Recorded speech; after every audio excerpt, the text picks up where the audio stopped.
আজকে অন্তর্বর্তীকালীন সরকারের গঠিত হওয়ার কথা রয়েছে এবং সবাই আমরা জানি যে রাত ৮টার সময় গতকাল সেনাপ্রধান এই ঘোষণাটা দিয়েছেন। আজ রাত ৮টার দিকে এই নতুন সরকার গঠিত হওয়ার কথা রয়েছে।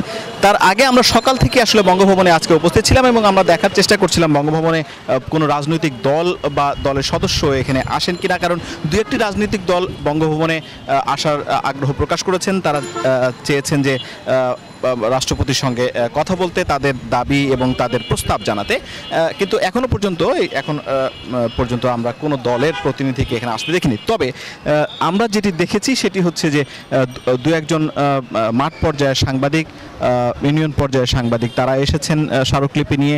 তাদের এক দুজনের সাথে আমরা কথা বলেছি, দেখেছি যে তারা বলেছেন যে তাদের ঘরবাড়ি জ্বালিয়ে দেওয়া হচ্ছে বা তাদের উপর অত্যাচার করা হচ্ছে। একজন সাতক্ষীরা থেকে এসেছেন, তিনিও সেই একই কথা বলছিলেন যে আমার ঘরবাড়ি জ্বালিয়ে দেওয়া হচ্ছে। এই অভিযোগ নিয়ে রাষ্ট্রপতির সঙ্গে দেখা করতে নিদেন পক্ষে একটি স্মারকলিপি দিয়ে রাষ্ট্রপতিকে জানিয়ে যেতে। এর বাইরে যতটুকু আমরা জেনেছি যে আমরা দেখেছি যে সকাল থেকে বেশ কিছু সংখ্যক চেয়ার ঢুকেছে ট্রাকে করে বঙ্গভবনে।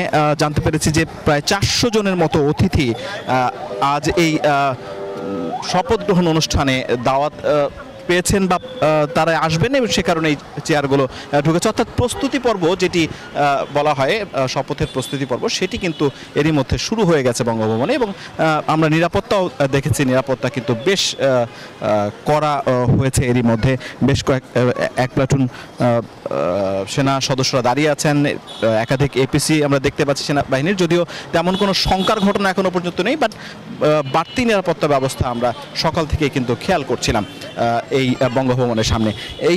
আপাতত এই ছিল আমার কাছে বঙ্গভবন থেকে সর্বশেষ নতুন তথ্য। বা কোনো রাজনৈতিক দলের সদস্য যদি রাষ্ট্রপতির সঙ্গে দেখা করতে যান, নিশ্চয়ই সেই তথ্যগুলো আমাদের দর্শকদের জানিয়ে দিতে পারবো পরের বুলেটিনে।